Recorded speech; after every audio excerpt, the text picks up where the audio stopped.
हर हर महादेव दोस्तों। अब मैं 8वां अध्याय लेके आई हूँ श्रावण मास का महात्म्य का। ईश्वर बोले सनत कुमार, इसके बाद अब मैं शुक्रवार व्रत का आख्यान कहूँगा, जिसे सुन के मनुष्य संपूर्ण आपदा से मुक्त हो जाता है। लोग इससे संबंधित एक प्राचीन इतिहास का वर्णन करते हैं। पांड्य वंश में उत्पन्न एक सुशील नामक राजा था। अत्यधिक प्रयत्न करने पर भी उसे पुत्र प्राप्ति नहीं हो सकी। उसकी स्वर्ण गुण संपन्न सुकेशी नामक भार्या थी। जब उसे संतान ना हुई तो वह बड़ी चिंता में पड़ गया।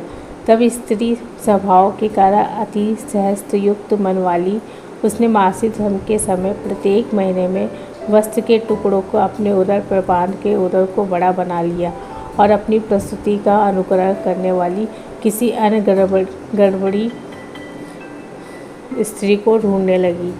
भावी देवयोग से उसके पुरोहित की पत्नी गर्भिणी थी। तब कपट करने वाली राजा की पत्नी ने किसी प्रसव कराने वाली को इस कार्य में लगा दिया। उसे एकांत में बहुत धन देके वह रानी चली गई। उसके बाद रानी को उस गर्भवती महिला जान के राजा ने उसका पुष्पन और अनुलोभन संस्कार किया। 8वां महीना होने पर सीमंतोन्नयन संस्कार के समय राजा अत्यंत हर्षित हुए। उसके बाद उस पुरोहित पत्नी का प्रसव काल सुनकर वो रानी भी उसी के समान सभी प्रसव संबंधित चेष्टाएं करने लगी। पुरोहित की पत्नी चूँकि पहली बार गर्भवती थी अतः प्रसूति कार्य के प्रति वह अनभिज्ञ थी, केवल प्रसव कराने वाली दाई के ही कहने पर स्थित थी। तब उस दाई ने पुरोहित पत्नी के साथ छल करते हुए उसके नेत्रों पर पट्टी बांधी और प्रसव के समय उसको पैदा हुआ पुत्र को किसी के हाथ से रानी के पास पहुंचा दिया। इस बात को कोई भी नहीं जान सका। उसके बाद रानी ने उस पुत्र को लेकर ये घोषित किया, मुझे पुत्र रत्न की प्राप्ति हुई है। इस सब के बाद दाई ने पुरोहित की पत्नी के आंखों में की पट्टी खोल दी। दाई अपने साथ मांस का एक पिंड लाई थी, उसने वह उसे दिखा दिया। फिर उसके सामने आश्चर्य तथा दुख प्रकट करने लगी। ऐसा अनिष्ट हो गया, कहने लगी अपने पुरोहित पति से उसकी शांति जरूर करवा लेना। कहने लगी कि संतान नहीं हुई कोई बात नहीं, पर तुम जीवित हो यह अच्छी बात है। इस पर पुरोहित पत्नी को अपने प्रसव के स्पर्श चिंतन से बहुत संदेह हुआ। ईश्वर बोले राजा ने पुत्र जन्म का समाचार सुजात कर्म संस्कार कराया और ब्राह्मणों को हाथी घोड़े तथा रथ आदि प्रदान किए। राजा ने कारागार में पड़े सभी कैदियों को प्रसन्नतापूर्वक मुक्त करा दिया। उसके बाद राजा ने सूतक के अंत में नामकर्म तथा अन्य सभी संस्कार किए, उन्होंने पुत्र का नाम प्रियव्रत रखा। हे सनत कुमार, श्रावण मास के आने पर पुरोहित की पत्नी ने शुक्रवार के दिन भक्तिपूर्वक देवी जीवंतिका का पूजन किया। दीवार पर अनेक बालकों सहित देवी जीवंतिका की मूर्ति लिखकर पुष्य तथा माला से उनकी पूजा करके गोधूम की पीठी से के बनाए गए पंचदीपक उनके सम्मुख उसने जलाए और स्वयं भी गोधूम का चूर्ण भक्षण कर किया। उसकी मूर्ति पर चावल फेंका और कहा, हे जीवंती, हे कर्णरवे, जहाँ भी मेरा पुत्र विद्यमान हो आप उसकी रक्षा करना। यह प्रार्थना को उसने कथा सुन के यथाविधि नमस्कार किया। तब जीवंतिका की कृपा से वह बालक दीर्घायु हो गया और वे देवी उसकी माता की श्रद्धा भक्ति के कारण दिन रात उस बालक की रक्षा करने लगी। इस प्रकार कुछ समय बीतने पर राजा की मृत्यु हो गई। तब पितृभक्त उनके पुत्र ने उनकी पारलौकिक क्रिया संपन्न की। उसके बाद मंत्रियों तथा पुरोहित ने प्रियव्रत को राज्य पर अभिषिक्त किया। तब कुछ वर्षों तक प्रजा का पालन करने तथा राजभोग कर वह पितरों के ऋण से मुक्ति के लिए जाने के लिए तैयारी करने लगा। राज्य का भार वृद्ध मंत्रियों पे भक्तिपूर्वक सौंप के स्वयं के राजा होने का भाव त्याग कर उसने कार्पटिक का भेष धारण किया और गया के लिए प्रस्थान किया। मार्ग में किसी नगर में किसी गृहस्थ के घर में उन्होंने निवास किया। उस गृहस्थ की पत्नी को प्रसव हुआ था। इसके पहले षष्ठी देवी ने उसके 5 पुत्रों को उत्पन्न होने के 5वें दिन मार दिया था। यह राजा भी उस समय 5वें दिन ही वहाँ गया हुआ था। रात में राजा के सो जाने पर उस बच्चे को ले जाने के लिए षष्ठी देवी आई। जीवंतिका देवी ने उस षष्ठी देवी को यह कह के रोका कि राजा को लांग कर मत जाओ। तब जीवंतिका के रोकने पर षष्ठी जैसी आई थी वैसे ही चली गई। इस प्रकार उस गृह स्वामी ने उस बालक को 5वें दिन जीवित रूप में प्राप्त किया। ये लोग इतने प्रभाव वाले हैं, यह देख के उस गृहस्थ ने राजा से प्रार्थना की, हे राजन, आपका निवास आज के दिन मेरे ही घर में हो। हे प्रभु, आपकी कृपा से मेरा ये छठा पुत्र जीवित रह गया है।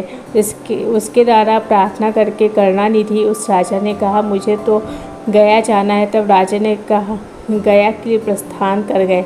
वहाँ पिंडदान करते समय विष्णुपद वेदी पर कुछ अद्भुत घटना हुई।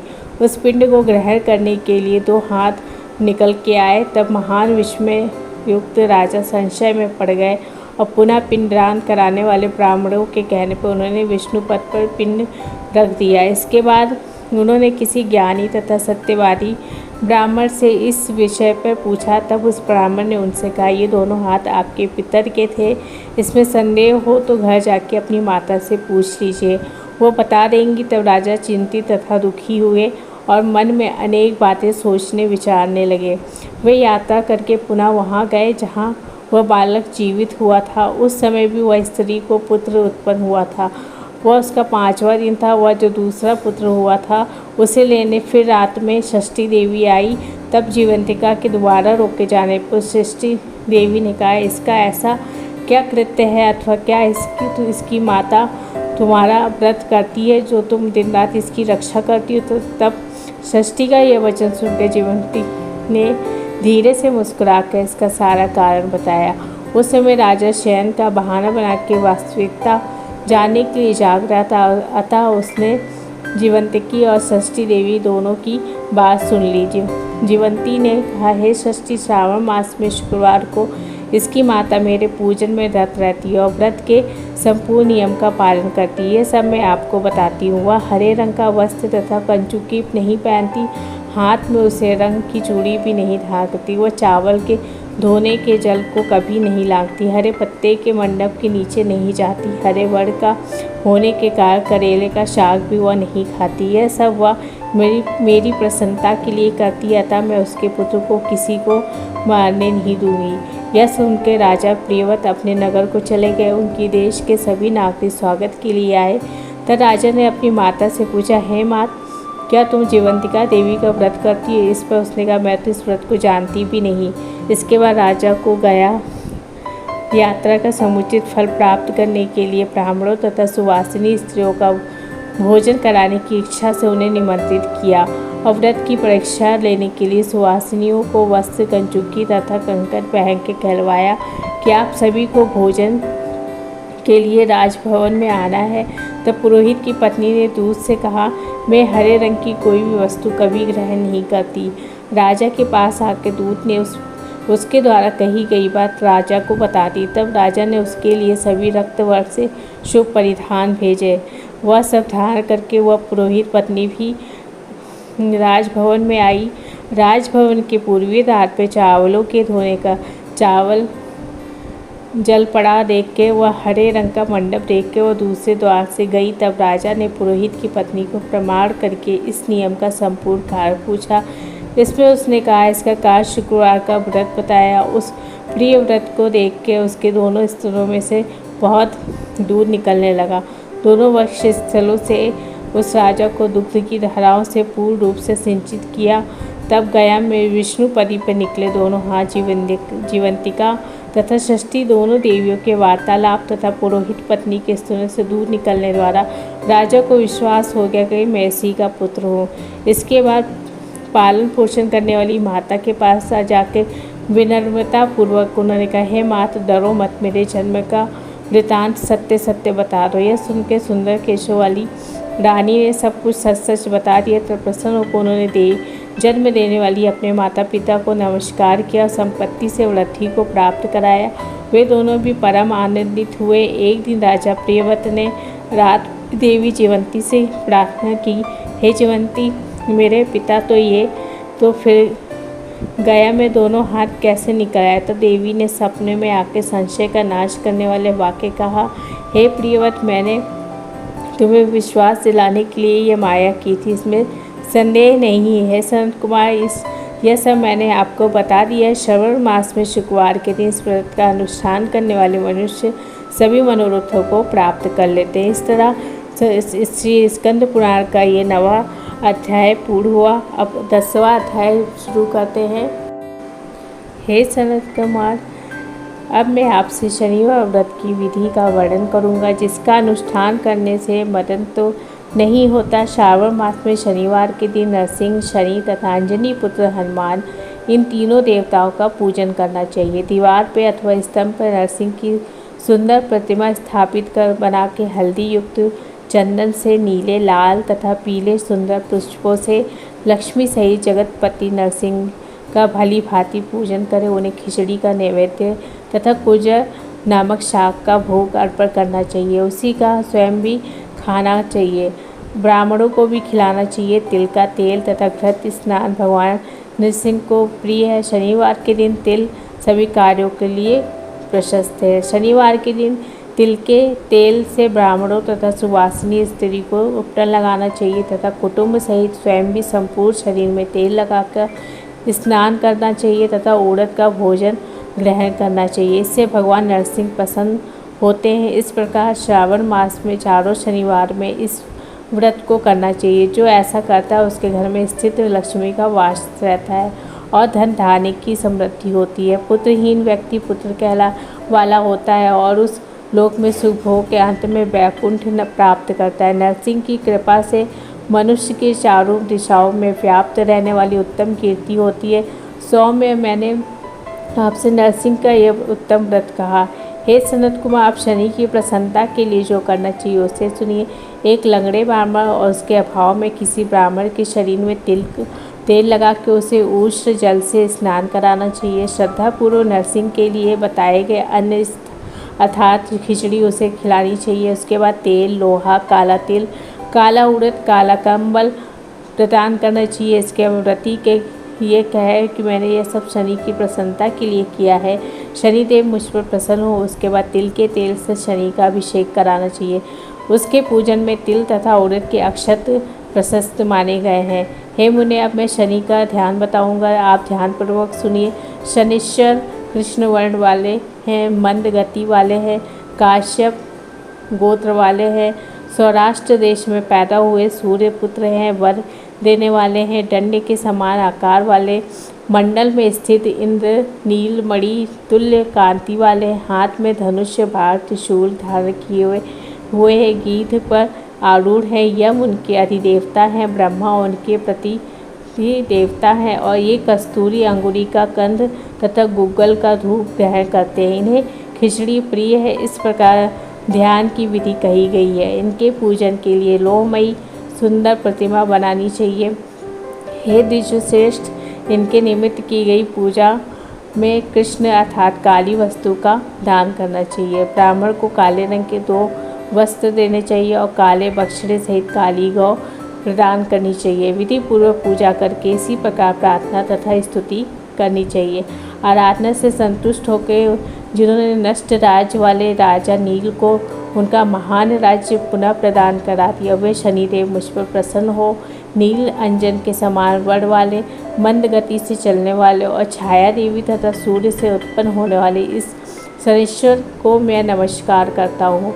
मंडल के कौर में स्थित आपको नमस्कार है। पिंगल नाम वाले आप शनि को नमस्कार है। हे देवेश, मुझे दीन तथा शरणागत पर कृपा कीजिए। इस प्रकार स्तुति के द्वारा प्रार्थना करके बार बार प्रणाम करना चाहिए। 3 वर्णों ब्राह्मण, क्षत्रिय, वैश्य के लिए शनि के पूजा में शन्नो देवी इस वैदिक मंत्र का प्रयोग बताया गया है और शूद्रों के लिए पूजन में नाम मात्र का मंत्र का प्रयोग बताया गया है। जो व्यक्ति दत्तचित्र होकर इस विधि से शनिदेव का पूजन करेगा उसे सपने में भी शनि का भय नहीं होगा। हे विप्र, जो मनुष्य श्रावण मास में प्रत्येक शनिवार के दिन भक्तिपूर्वक इस विधि से इस व्रत को करेंगे उन्हें शनिश्चर के द्वारा लेश मात्र भी कष्ट नहीं होगा। जन्म राशि से पहले, दूसरे, चौथे, 5वें, 7वें, 8वें, 9वें अथवा 12वें स्थान पर स्थित शनि सदा कष्ट पहुंचाता है। शनि की शांति के लिए क्षमाग्नि इस मंत्र का जप कराना चाहिए। उसकी प्रसन्नता के लिए इंद्रनील मणि का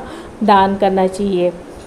हे सनत कुमार, इसके बाद अब मैं हनुमान जी की प्रसन्नता के लिए विधि का वर्णन करूँगा। हनुमान जी की प्रसन्नता के लिए श्रावण मास में शनिवार को रुद्र मंत्र के द्वारा तेल से उनका अभिषेक करना चाहिए। तेल में मिश्रित सिंदूर का लेप उन्हें समर्पित करना चाहिए। जपा कुसुम की मालाओं से, आक धतूरे की मालाओं से, मंदिर पुष्प की मालाओं से, बटक बड़का पेड़ के नैवेद्य से तथा अन्य उपचारों से भी यथाविधि अपने सामर्थ्य अनुसार श्रद्धा भक्ति से युक्त होकर अंजनी पुत्र हनुमान जी की पूजा करनी चाहिए। इसके बाद बुद्धिमान को चाहिए कि हनुमान जी की प्रसन्नता के लिए उनके 12 नामों का जप करें। हनुमान, अंजनी सुनु, वायुपुत्र, महाबल, रामेष्ट, फाल्गुन, सखा, पिंकाच, अमित विक्रम, उदधि क्रमण, सीता शोक विनाशम, लक्ष्मण प्राण दाता और दशग्रीवा प्रतः के ये 12 नाम हैं। जो मनुष्य प्रातःकाल उठ के उन 12 नामों को पढ़ता है उसका अमंगल नहीं होता, उसे सभी संपदा सुलभ प्राप्त हो जाती है। इस प्रकार श्रावण मास में शनिवार के दिन वायुपुत्र हनुमान जी की आराधना करके मनुष्य व्रज तुल्य शरीर वाला, निरोग तथा बलवान हो जाता है। अंजनी पुत्र की कृपा से कार्य करने में वेगवान तथा बुद्धि वैभव से युक्त हो जाता है। उसके बाद शत्रु नष्ट हो जाते हैं, मित्रों की वृद्धि होती है और वीरशाली तथा कीर्तिमान हो जाता है। यदि साधक मनुष्य हनुमान जी के मंदिर हनुमत कवच का पाठ करे तो वह अणिमा आदि 8 सिद्धियों का स्वामित्व प्राप्त कर लेता है और यक्ष, राक्षस तथा वेताल उसे देखते ही कपित और भयभीत होकर वेगपूर्वक 200 दिशाओं में भाग जाते हैं। हे सनत कुमार, शनिवार के दिन पीपल के वृक्षों का आलिंगन तथा पूजन करना चाहिए। शनिवार को छोड़ के अन्य किसी दिन पीपल के वृक्ष को स्पर्श नहीं करना चाहिए। शनिवार के दिन आपको उसका आलिंगन सभी संपदाओं को प्राप्त करने वाला होता है। प्रत्येक मास में 7 वारों में पीपल का पूजन फलदायक है, किंतु श्रावण में यह पूजन अधिक फलप्रद होता है। इस प्रकार श्री स्कंद पुराण के अंतर्गत ईश्वर सनत कुमार संवाद में ये 10वां अध्याय संपूर्ण हुआ। अब अगर दोस्तों मेरा ये वीडियो पसंद आता है तो मेरे चैनल को लाइक शेयर सब्सक्राइब कर लीजिए। मिलते हैं नेक्स्ट वीडियो में नए अध्याय के साथ, तब तक के लिए धन्यवाद।